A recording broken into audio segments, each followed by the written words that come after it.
Hi and welcome to part 2 of my OBS tutorial setup. Previously we covered recording and now we're going to move on to streaming. This video is going to have me talking for a bit again, but we've kind of laid the foundations for what you need to know in the last video. Streaming is a little bit different for what you have to take into account in comparison to recording. When it comes to streaming, it's generally 3 trains of thought that people have in regards to doing this. Running this all through one OBS instance, where it does both the recording and the streaming simultaneously. The second instance is going to be running 2 OBSs simultaneously. So one is literally focused on the recording side and the other one is focused on the streaming side. The last one is something that I will not be covering, is a dual PC. So what you end up is 2 PCs, one for gaming and one dedicated to streaming and recording. For obvious reasons, having a separate PC doing all the grunt work takes all that load off of your system, but there are other things that you need to factor in, but I will not be going into that in this video. Which brings you to the choice of which way do you want to do it. Do you want to do 1 instance of OBS or 2? The advantage of using just one OBS instance is the fact that everything is contained within one program, so you have much less points of failure in regards to your setup. It'll consume less resources. And lastly, it's easier to manage because everything's in one program. The problem with having just a single instance in OBS is if you run into any problems, it will affect both your recording and your streaming. What I consider the advantages for running 2 OBS instances is that each instance will be dedicated to a single task. So one will be recording, the other will be streaming. This also allows you to have a more interesting setup when you're streaming, because you can actually add overlays, webcams, chat, and various other plugins to OBS to make your stream a little bit unique. But in the instance of using a single OBS, all of that would end up being in the recording. So obviously the advantage is you can have an entire setup for how you want it to look for your streaming, but your recording will be just the recording of the game.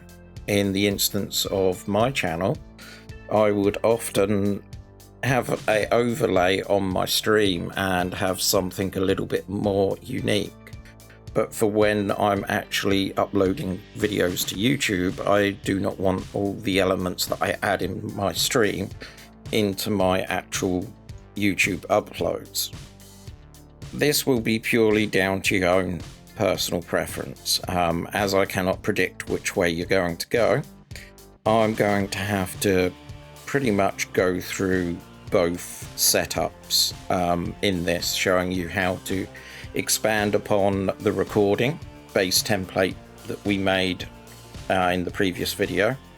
And I'm also going to go through setting up a new streaming one. With all of that said, there is a really important piece of streaming that you need to be aware of. And it's that old nemesis, bitrate. You may not know what your upload rate to the internet on your home network is. And this could end up being a deciding factor in regards to what resolution and frame rate you can actually output to your streaming service of YouTube or Twitch in the instances that I will be going through. Where I live out in the sticks, as to say, so in regards to actual upload bandwidth, I'm quite restricted in regards to how much data I can actually send up to the internet. And with that in mind, I actually have quite a large constraint in regards to my streaming. So the first thing that you're going to want to do is go to speedtest.net. This is a website that will actually benchmark your internet and let you know what your max download and upload speeds are. So you just click the go.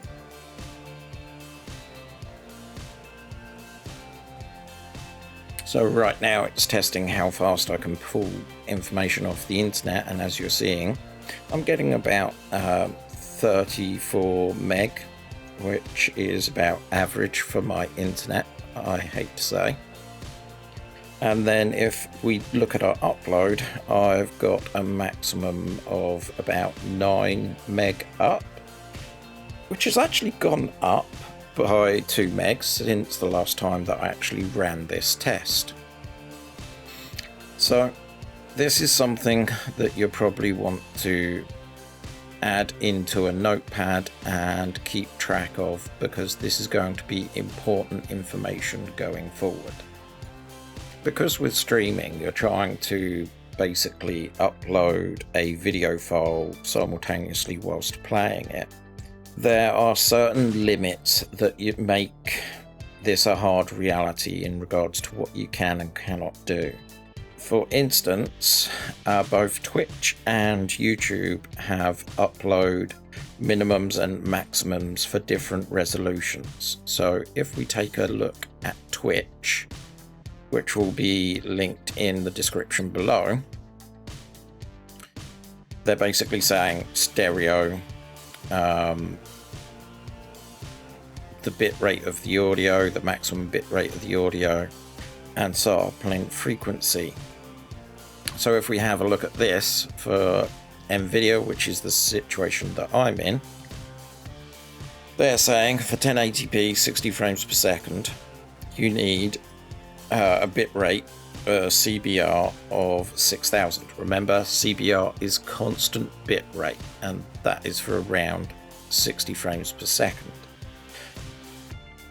You may be looking at my internet and going, oh, he's got 9 meg. That means he can transmit basically in 1080-60. But if you actually ever looked at my Twitch, I actually generally stream in 720-60. Because what the net's not telling you is to be able to stream, you actually kind of need double the bit rate that you stream at, because it allows for just variance in the video file that you're uploading, and there is a bit of an upload buffer as well. So for me to be able to follow this specification, I would actually need 12 meg up to be able to sustain a solid 6 meg upload. This is probably something that a lot of people do not actually think about when it comes to their streaming. As you can see, the maths just doesn't work, because like for 1080-30 it's saying that you need 4.5 meg upload, because remember, basically for meg you just take off the last 3 digits, and in this case it would be 4000, but it's a 5 after it, so 4.5 meg on the upload, which would make 1080 sensibly mean that it needs 9 meg here. But the reason that they've got this bit right here is this is for a standard Twitch user. You have a hard cap of 6 meg CBR as a standard Twitch person. If you're affiliate or you're a high class streamer on the platform, you actually have higher bit rates that you can actually upload to. And as you can see, NVIDIA NVENC, and this is for X264, both of these specifications are 264 specification.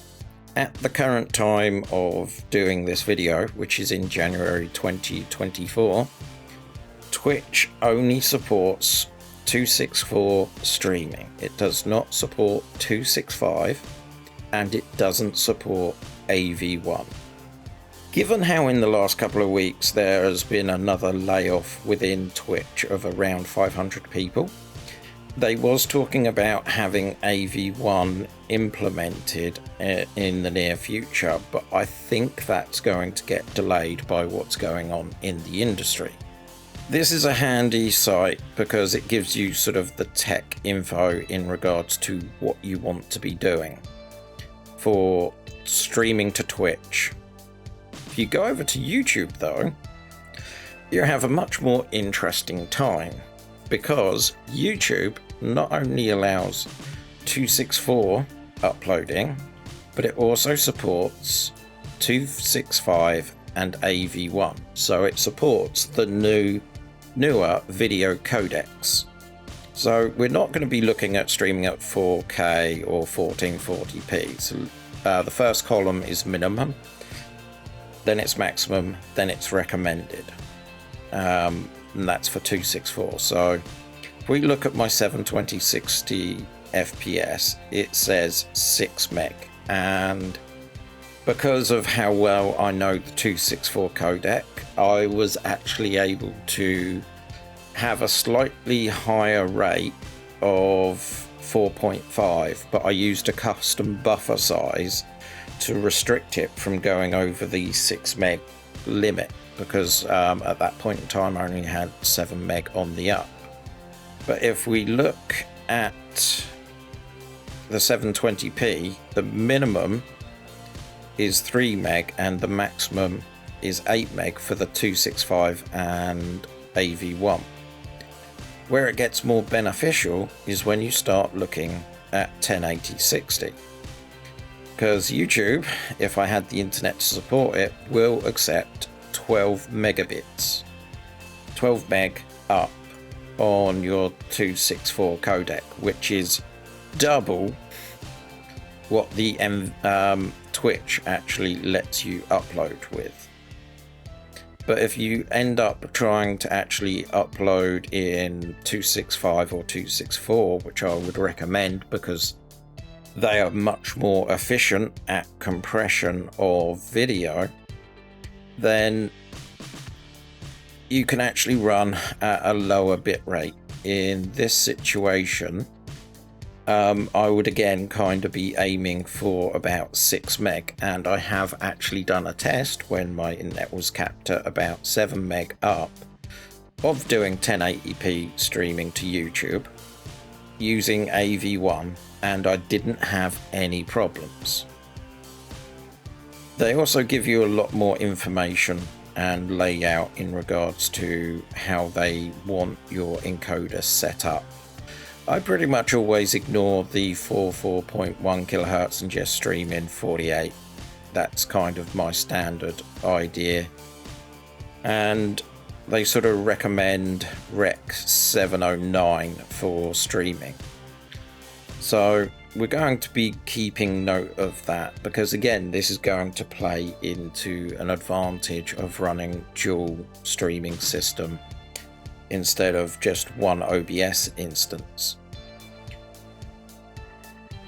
Even though at this point YouTube looks like a great idea for streaming, there is one really big deal that you need to consider when thinking about streaming to either YouTube or to Twitch, and that is the latency. With Twitch, because they have these set in stone bit rates, it means all their hardware is completely tuned to it.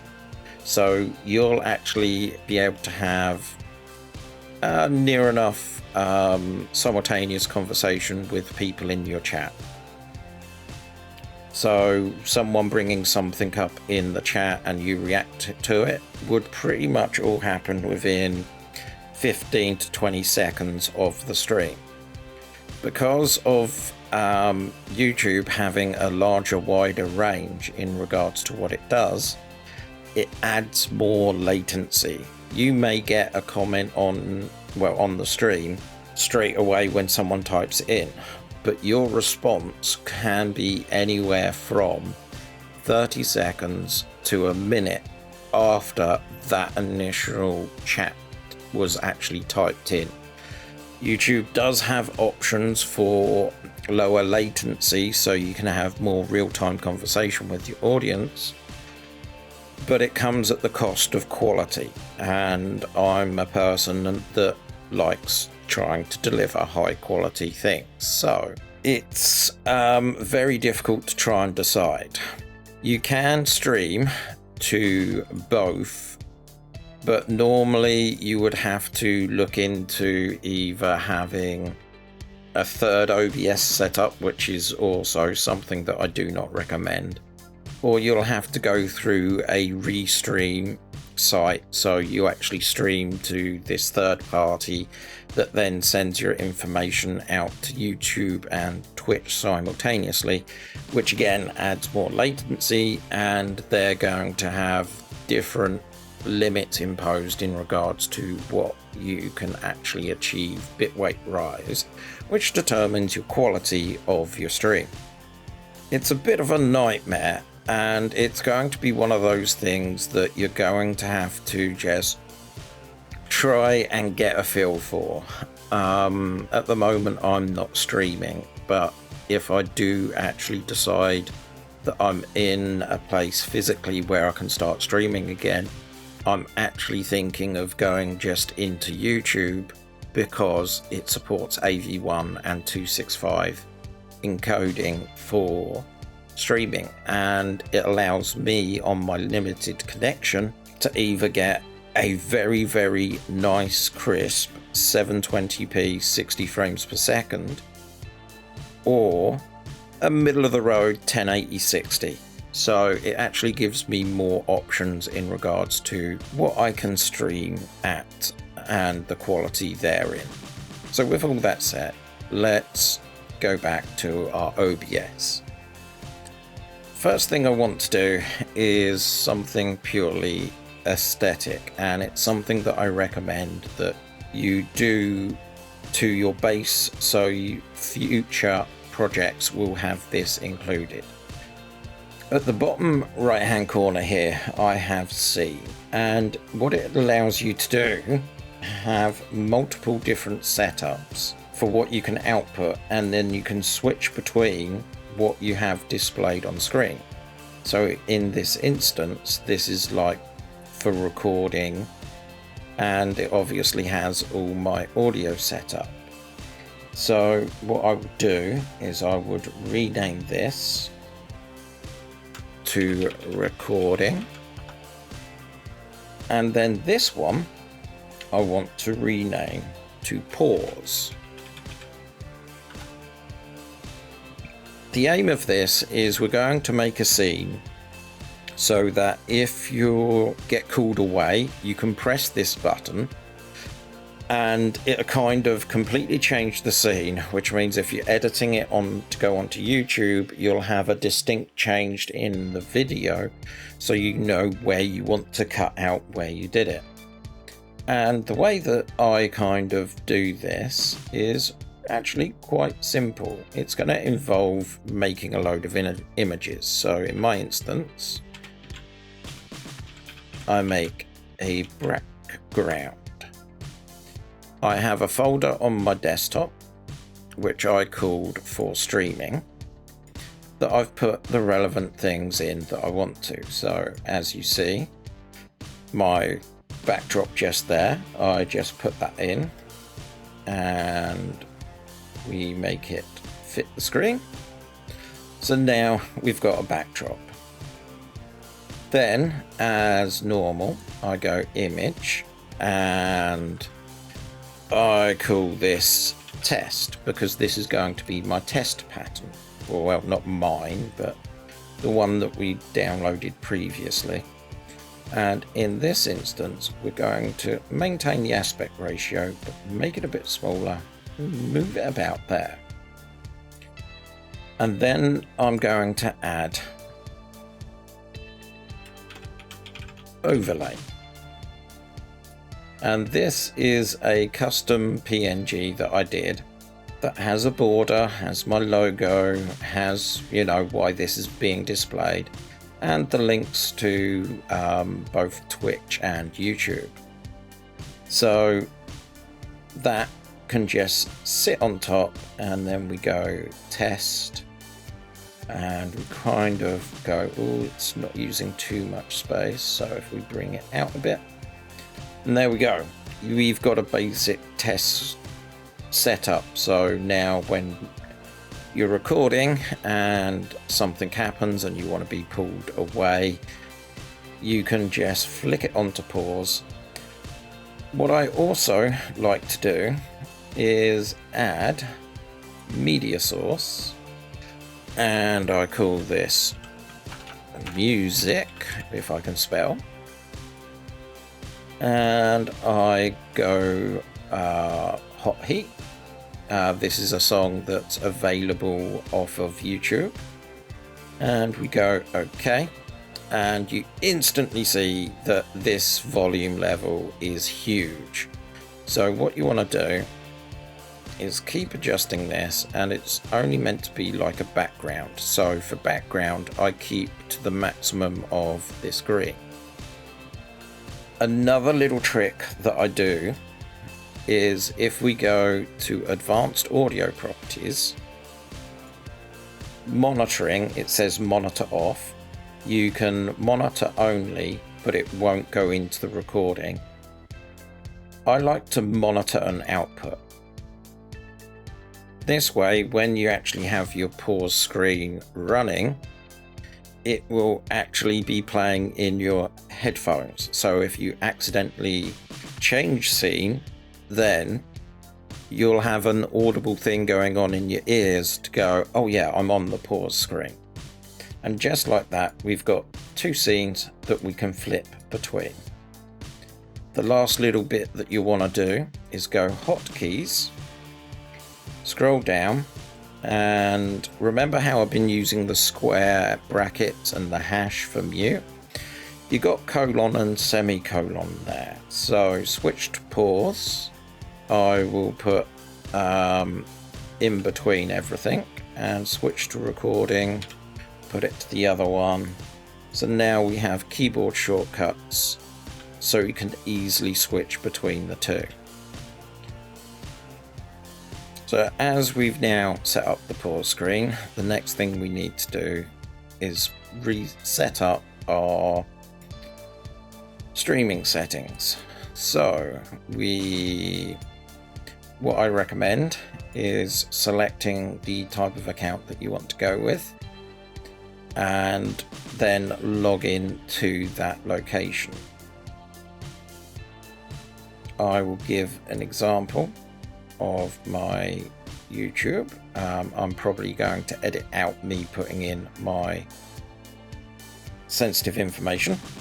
So now that that's done, you see how we've got this chat option just here, and we have a YouTube live control panel.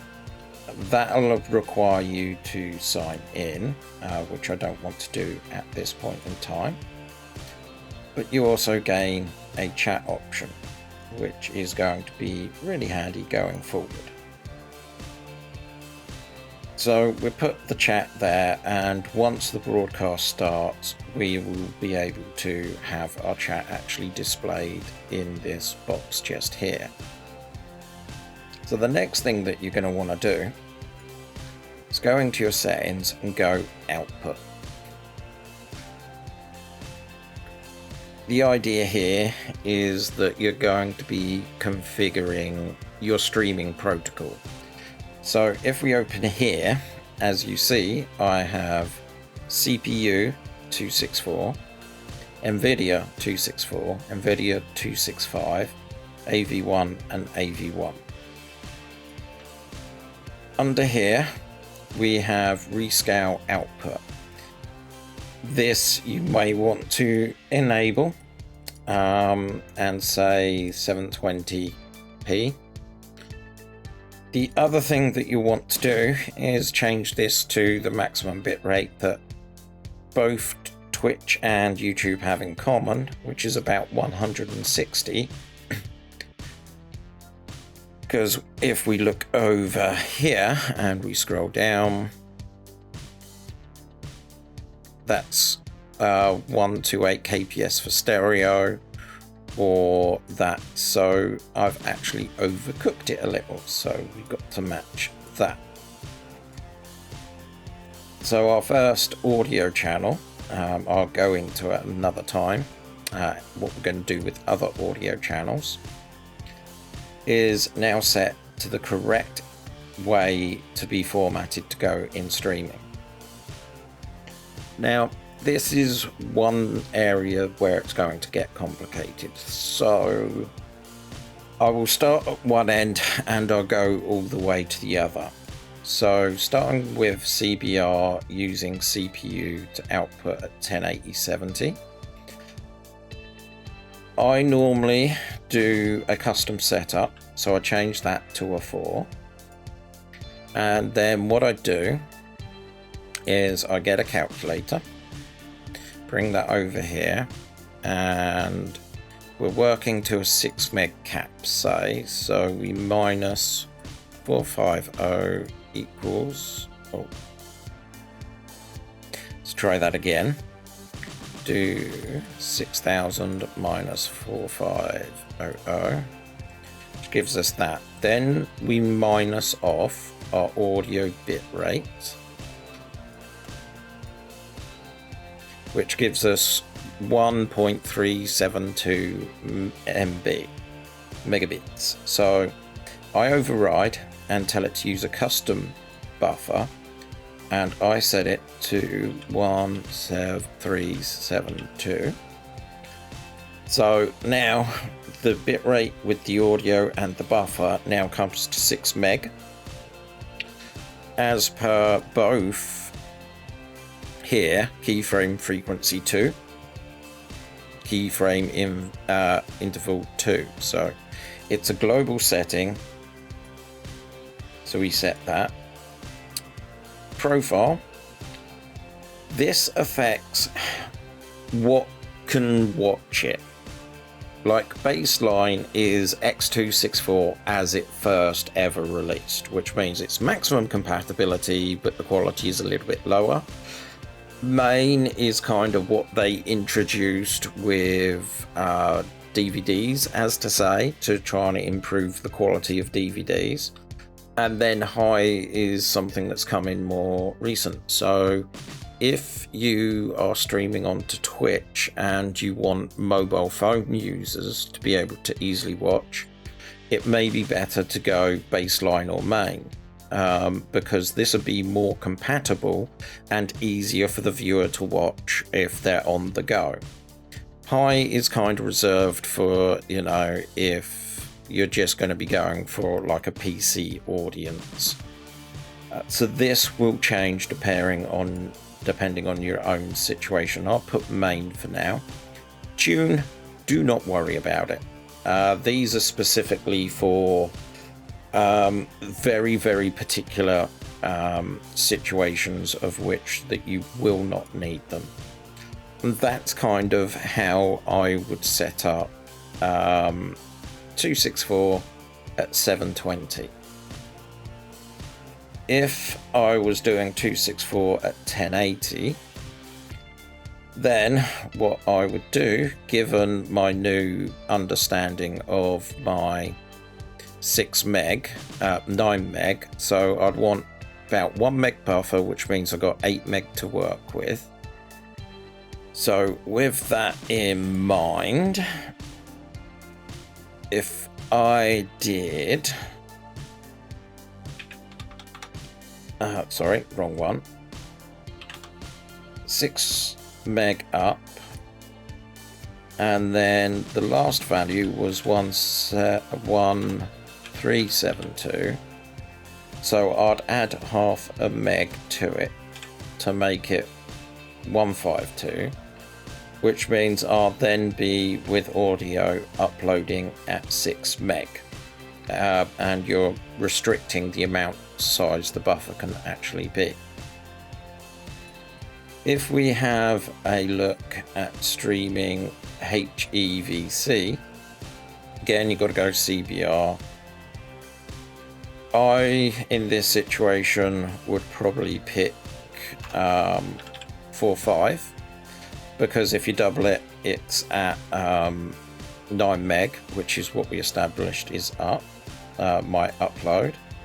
Again, you adjust that to 2, then you go preset. You'll have to play to see what you get. Now, because we are streaming, maintaining quality is important. So this is where you will want to do a 2-pass on it. Again, this is going to be down to your individual graphics card, and you'll need to do a test. And you basically do 2-pass or at quarter or full resolution. Profile, don't play with that. Look ahead, go apply, and that is how I would set it up for about a 9 meg connection using 265 encoder. Again, if you want to do it at 720p, probably just stick the same. It just end up being a very, very good looking 720p. Last one, they got 2 variations of AV1. I've tested the AOM with YouTube, and it kind of worked pretty well in my situation. My test on my internet at the time, which was only 7 meg on the up, I did at 6 meg, and it actually came out quite good, which I was quite impressed with. And you've got this option. Now, this is kind of a pain because obviously this is going to be using your CPU. Depending on your situation, you may or may not have the headroom in regards to being able to use this facility based on your hardware, pure and simple. So this is another one of those situations where you've got to kind of feel your way around and get to know your own PC in regards to what it can and can't do. And then obviously the hotkeys, the last thing you want to do is set up your streaming. So our base profile now has everything set up for both streaming and recording. A couple of times earlier I said that you need to do some testing. So what I recommend doing is, instead of doing a stream, if you just want to do hardware checks, just make sure that you're not pushing your PC too far over in regards to doing AV1 and so forth, is actually tell it to use the stream encoder, because this will copy the streaming settings, and basically it'll be like a fake stream that it's outputting to a video file, so you can actually test to see in a video file what your quality will actually look at.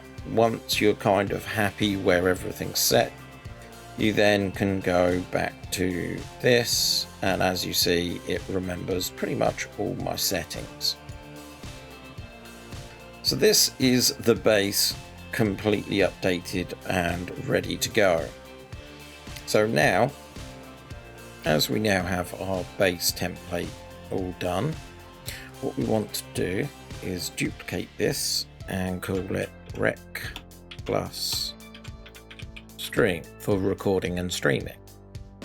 And then we do the same again.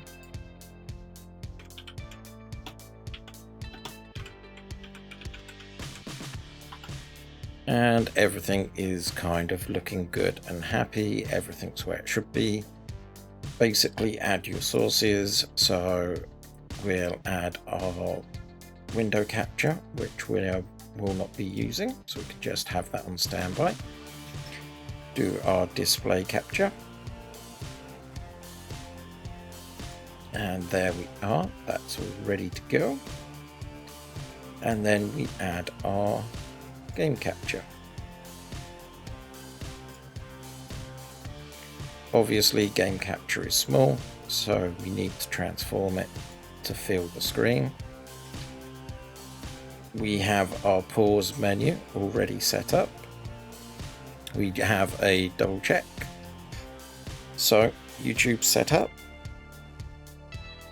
Our streaming is set up. Our recording is also set up. audio and check this audio. Video is correct. Our hotkeys are all ready to go except for the mic. So we add our mic mute. We look in advanced and everything is still the same. And there you go. You probably wonder why I have a base template and I copy that to make this. It's just the way that I actually do things. I prefer having a template of scenes that I want to work with that's as simple as possible. In case I want to do something different, like capture something in a different aspect ratio, I can go back to my base and it's all there pretty much to go, and then I duplicate that and I name it what the task is for and just set up as is, because this cuts out all the work of having to set up your sound, set up your mic, all the test images, the pause menu system. It is basically ready to go, all because we put the work in to make the base templates that any other project that you do will be derived from. The next thing we're going to look at is doing a dual OBS setup. So we have obviously our recording PC profile, which we're going to be using for our recording. So we just get our game and the simple audio, really nice and simple. So we launch another instance of OBS and it instantly loads the one that we just had. So what we're going to want to do is go over to our base profile, and then we want to duplicate it, and we'll call this streaming PC. Hopefully I haven't got one already named as that, which I haven't. So we duplicate this, streaming PC. So obviously we know that we've got everything set up for what we're going to be doing, and the first thing that we're going to want to do is go into hotkeys and just delete the recording one. That way streaming on this side and recording on this side. Another key thing to keep in track of is just by eyeballing what's muted, because right now we only have a mute working on the mic on the recording. So we obviously need to go into the hotkeys and just set our mute up. So if we look at these, they're both open. You can tell by the white volume. If I press the mute, it mutes the microphone on both ends, which is what we want. So next thing that you're going to want to do is on here, we have this button here. Can't read it because it's small, but it's saying start virtual camera. This allows OBS to output what it's recording or on the screen in OBS to a fake webcam. So if we enable that, this is now transmitting like a webcam version of this setup. So we go in here and we go video capture device and we go OK, and we don't want that, we want this. So the video capture device is now displaying our test screen, and one of the things that you're going to want to do is just maximize both of them. So let's go into the properties of it, and we set it up as custom because we know the resolution. We know that it's going to be 60 frames per second. We know it's going to be MV12. It's going to be Rec 709. and that is because it can't do sRGB in that format for a webcam at this point. So go further down and color range is full. So we instantly see what the problem is. If we go over to this one, our colors kind of pitter off around there. This one, they do not.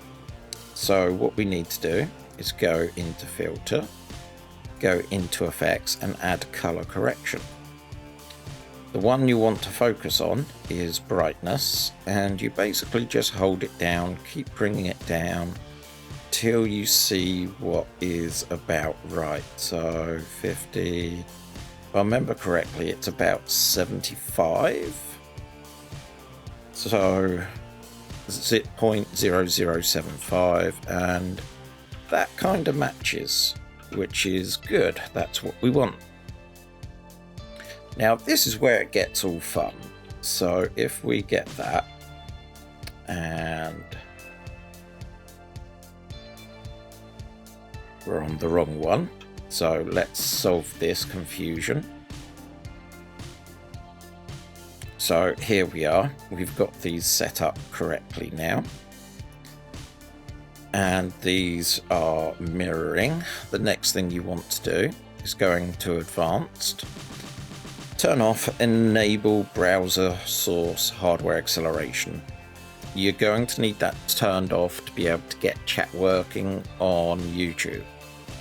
When you click apply and OK, it's going to ask to restart OBS. I recommend you close all the OBSs that you have open and then reload them up, so you then get your recording on one side and your streaming on another. The other thing that we're going to want to do is here, because our color space that we're now working on is 709, because our capture device is capturing in 709. We're manually compensating for the color change between sRGB and 709. So we've got that already set to go. So this is pretty much there. Next thing we want to do is we just do that, and I'm just going to turn off that HD one in the background, because that's what this eye system is for, so you can toggle on and off different elements.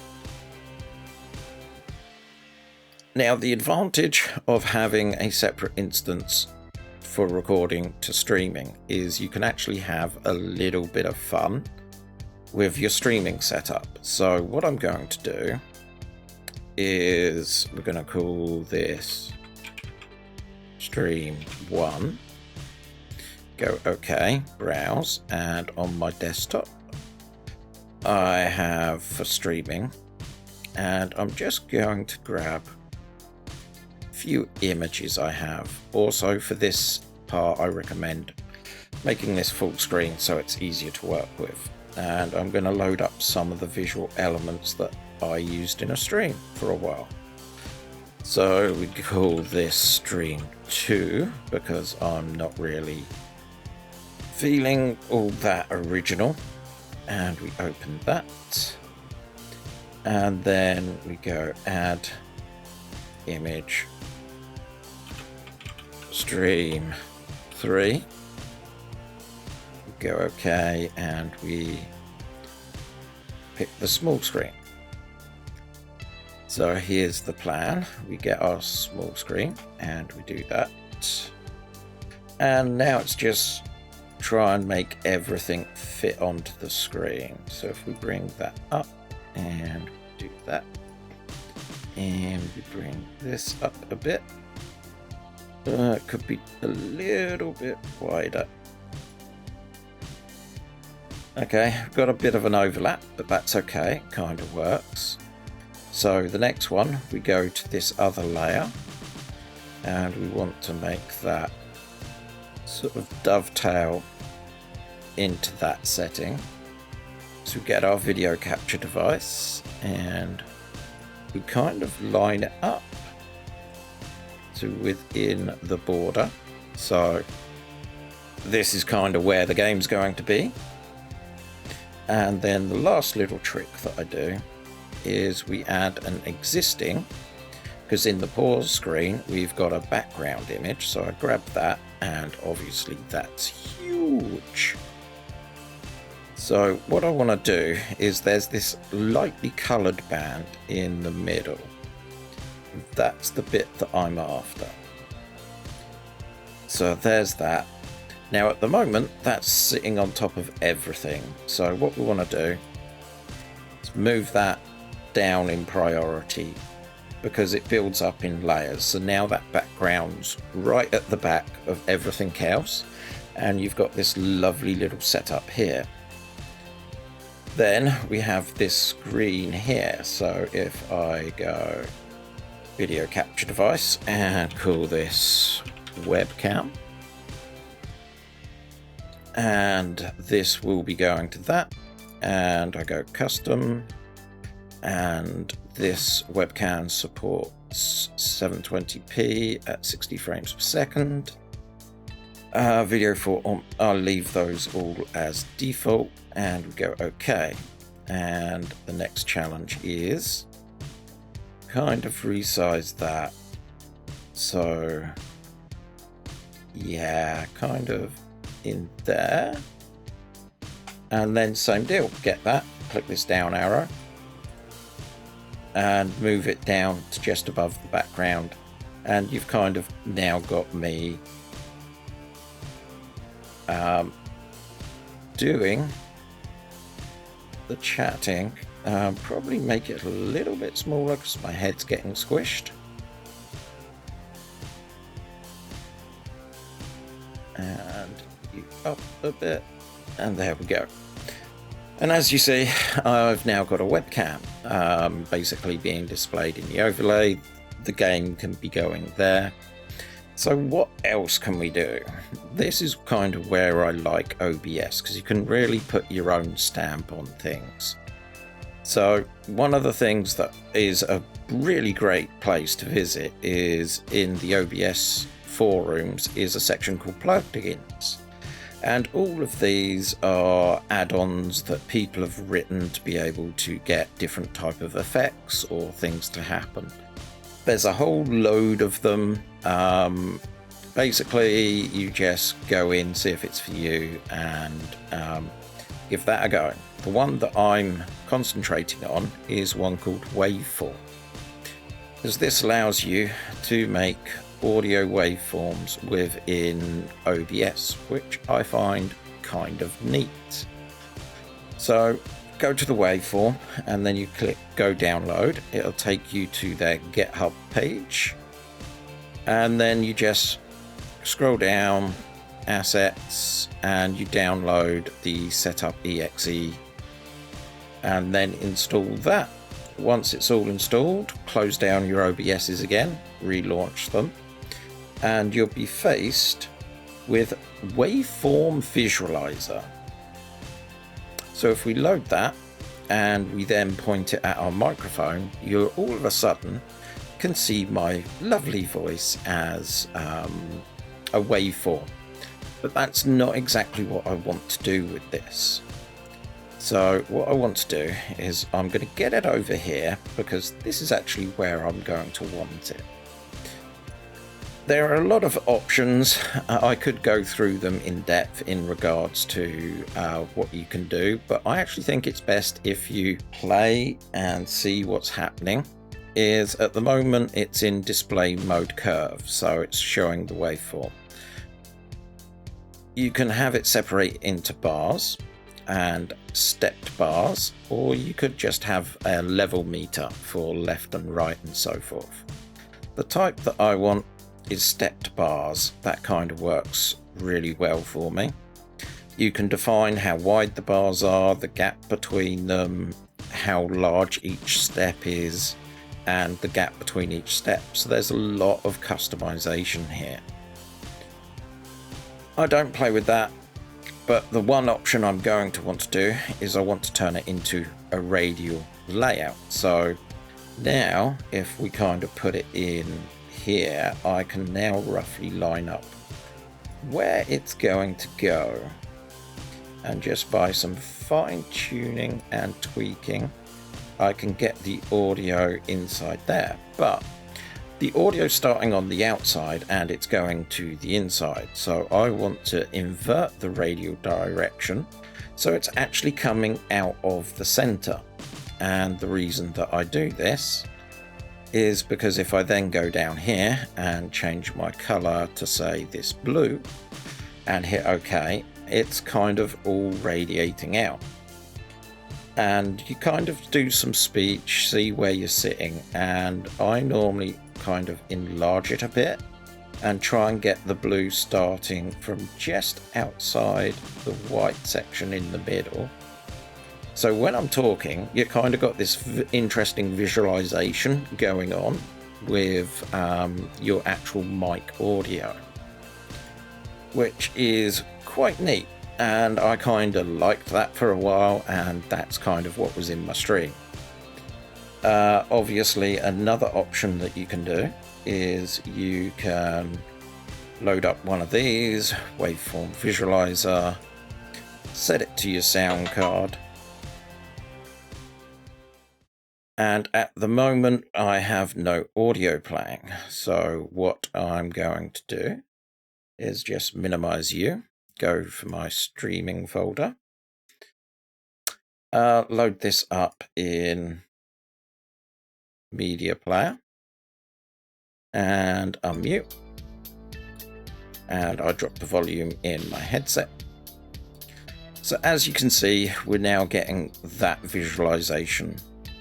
So looking at it, I kind of will want this down here. The height's okay, but let's try halving the width of it. Close. Let's try 350.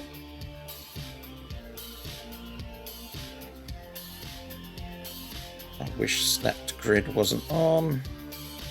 Okay, let's try 340. Make it a little bit smaller.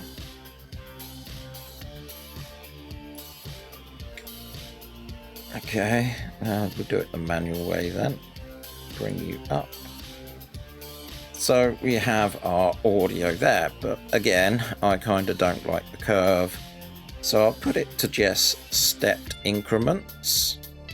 Don't need to do the radial or anything like that. Change the render mode to gradient. And then what I'd say is pick the base color as a nice yellow and put the crest to a lovely red. And there you go. You've kind of now got visualization for when you're actually having audio go along.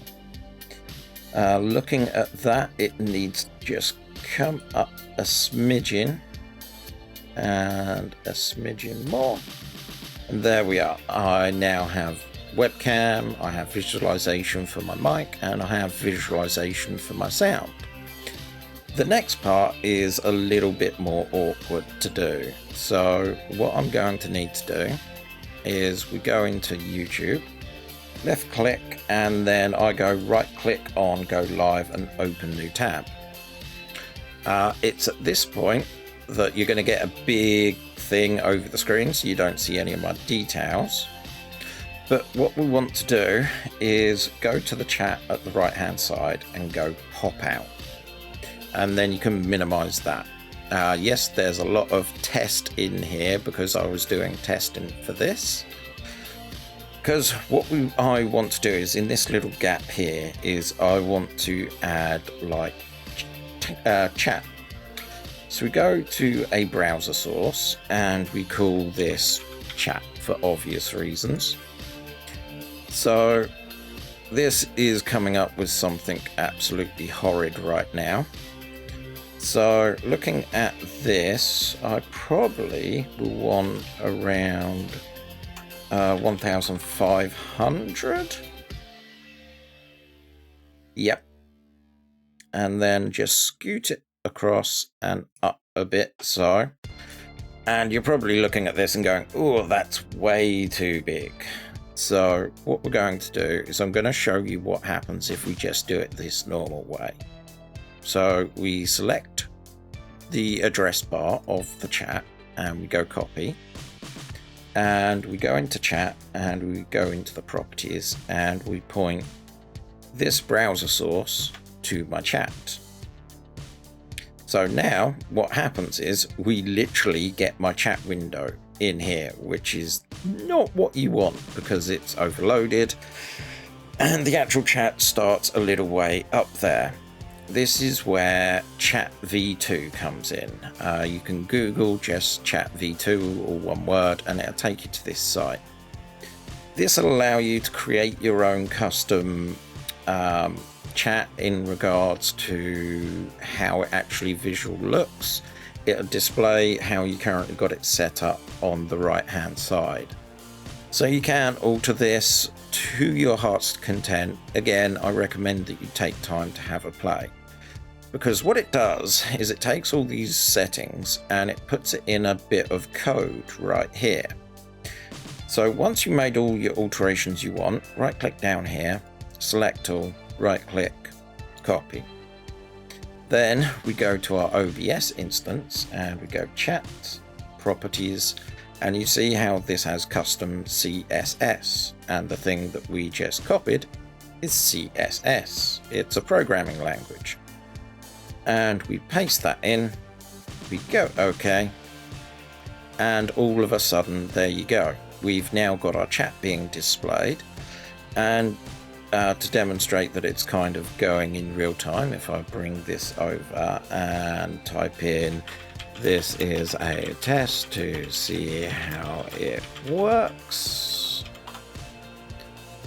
boom, and that's kind of how quickly chat will be transferred over. So that's all done, we're happy, but this is too tall. I did a lot of playing and I've never found adjusting the height here helps at all, so ignore this. What you're going to want to do is go into transform and edit transform. What we're going to do is we're going to crop it. What this means is we're going to take a chunk of what it's grabbing and not display it. So as you can see, our goal is going to be around here. So we're going to be cropping from the top. So let's see what 150 gets us. Gets us that. Okay.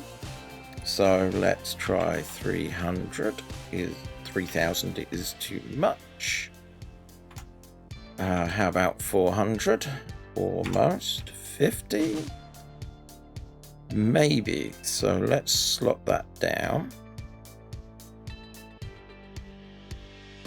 So if we have it right at the bottom with a crop of 450,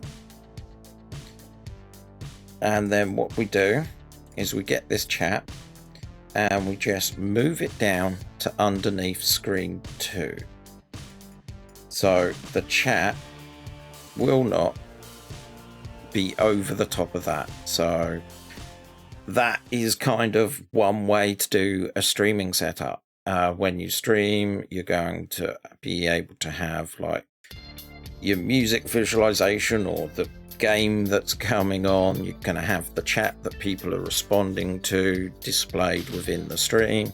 You've got a lovely webcam pointed at you, and you've got a strange visualization in my case in regards to your actual microphone work. This is where you can just let your creative juices go. A lot of this is very simple. You've seen how I've just grabbed a few simple elements and just cobbled them together, but you can theme it any way you like. This is where you create your own individual stamp on the content that you make. So that's where I am. We kind of have done recording, we've now done streaming. I'm looking forward to the next video because I'm going to start introducing redundancy in your workflow, as to say. So it's going to be a revisit of some of the other settings that I've gone through, but there is also going to be a heavy focus on audio. So that's going to be interesting, and until then, have a good one.